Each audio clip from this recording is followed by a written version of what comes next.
밥상 뉴스. 네, 저희가 개편을 맞아서 새로운 코너 하나를 준비를 했습니다.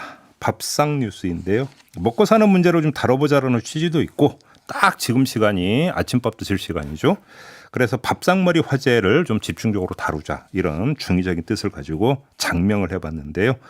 밥상 뉴스를 전해주실 분을 소개해드리겠습니다. 이번 추석 특집 때 뵀던 분인데 정은정 농촌 사회학자 소개해드리겠습니다. 어서 오세요. 네, 안녕하세요. 네, 밥상 뉴스가 상당히 중요한 걸 알고 계시죠? 아, 그럼요. 네, 맛있어야 되는 것도 알고 계시죠? 네. 아, 근데 오늘 주제가 좀 무겁네요.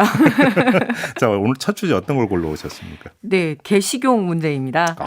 네, 네. 다시 수면 위로 올라왔죠. 네. 어제 문재인 대통령이 이제는 개 식용 금지를 신중하게 검토할 때가 되지 않았느냐 이러면서 그러니까요. 이제 관계 부처에 검토를 지시를 했는데요. 네. 예, 그래서 김 총리가 이제 유기 반려동물 관리 체제를 개선을 하고 이런 관련 보고받는 자리에서 이런 발언들이 나왔습니다. 네. 앞으로 뭐 반려동물 등록률을 제고를 하고 특히 이제 실외에서 기르는 사육견 경우에는 이제 중성화 사업을 추진하고 또 위탁 동물 보호센터의 어떤 전수 점검과 관리 감독을 강화하겠다.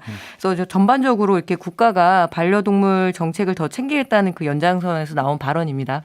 근데 이게 처음 나온 얘기는 아니잖아요, 사실. 아, 예, 계속 자주 나옵니다.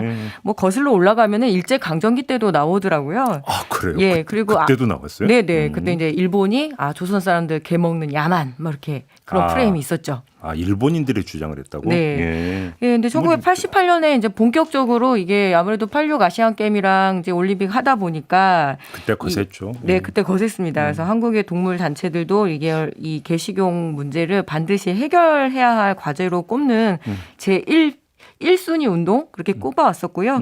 또 2002년 한일 월드컵 때 기억하실 겁니다. 바로 이 자리였을 텐데요. 2001년 그 프랑스 배우 브리지트 바르도하고 또 당시 시선집중 진행자였던 손석희 아, 하고 뭐 이렇게 아주 그냥 설전이 오고 가고요. 하다가 그냥 전화 끊어버렸죠. 네, 예. 그래서 오히려 그때는 한국을 비하하고 또 무시했다는 어떤 민족주의적인 분노가 일어나서 오히려 이제 이 개식용 문제가 그렇게 민족주의의 좀 분노로 아니, 옮겨갔었고요. 그건 당연한 이야기인 게 뭐 그 먹든 안 먹든 그건 우리가 결정할 문제지. 네. 왜 외국인이 이래라 저래라 하느냐 이거였잖아요. 간단히 네. 얘기하면. 그죠? 그러다가 이제 최근에 뿐만 아니라 뭐 총선도 마찬가지고요. 지방선거에도 뭐 그 반려견 관련한 정책들이 굉장히 많이 쏟아집니다. 뭐 동물원을 놀이터를 만든다라는 얘기도 있고요.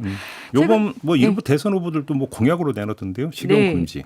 뭐 이재명 후보, 뭐 이낙연 후보, 유승 후보 등 이 대선 후보들이 앞다투어서 개식용 불법화 문제를 공약으로 내걸고 있고요. 그래서 논란이 더 뜨거워질 것 같습니다. 근데 중요한 거는 뭐 정치인들의 주장이 중요한 게 아니라 시민들의 반응과 입장이 중요한 거 아니겠습니까? 아, 예, 그렇죠.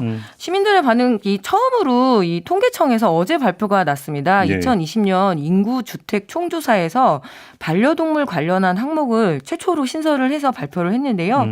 거의 뭐 313만 가구 정도로 이렇게 반려동물을 기른다라고 해요. 오. 예, 전체 가구의 한 15%, 그 7가구 중에 한 가구꼴로 개나 고양이 그리고 여타의 이제 반려동물들을 기르고 있기 때문에 예.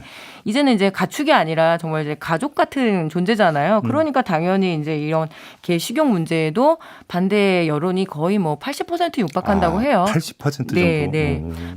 뭐 여론조사마다 좀 다르긴 한데 한 78% 이렇게까지도 보니까 이제 이렇게 인식이 높아지니까 대선 공약까지도 이제 오는 거죠. 근데 뭐 예를 들어서 동물 보호단체 입장은 뭐 더 여쭤볼 이유도 없을 것 같고. 네네. 근데 일단 현 실태가 궁금한데 아직도 그래서 개고기를 드시는 분들이 많습니까?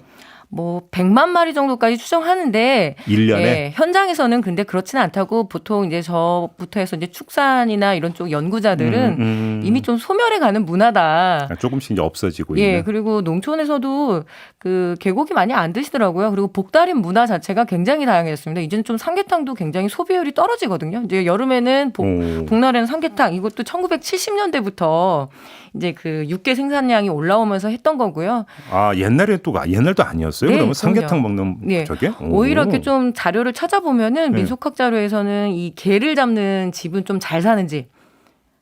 그렇죠. 옛날에? 예, 인력이 있어야 되니까 60년대까지도 그랬고요. 그리고 보통은 뭐 수박 정도, 예, 그리고 그러다가 이제 아이스크림 정도 먹고, 그래서 굉장히 다양했었고, 이제 다만 이 복다림 문화가 적어도 매식을 하는 경우인데 이 보신탕 문화도 이제 88년도부터 이제 보신탕 집이 뒷골목으로 들어가고 뭐 이렇게 되면서 소멸하는 문화다. 이제 이렇게들 얘기를 하시죠. 좀 이제 그 남 얘기하지 말고 우리 그 네. 농촌 사회학자로서 정은정 박사님의 개인 견해는 어떠십니까? 아, 예, 뭐 저는 기르지도 않고 먹지도 않는 사람인데요. 네.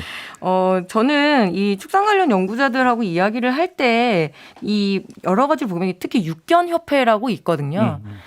이게 반려견과 그리고 이제 그 식육견을 좀 구분해서 기르자, 합법화 시켜달라. 그러면 차라리 깨끗하게 유통하고 우리도 이제 그 법상 안으로 들어가고 싶다 이런 주장들을 하거든요. 네.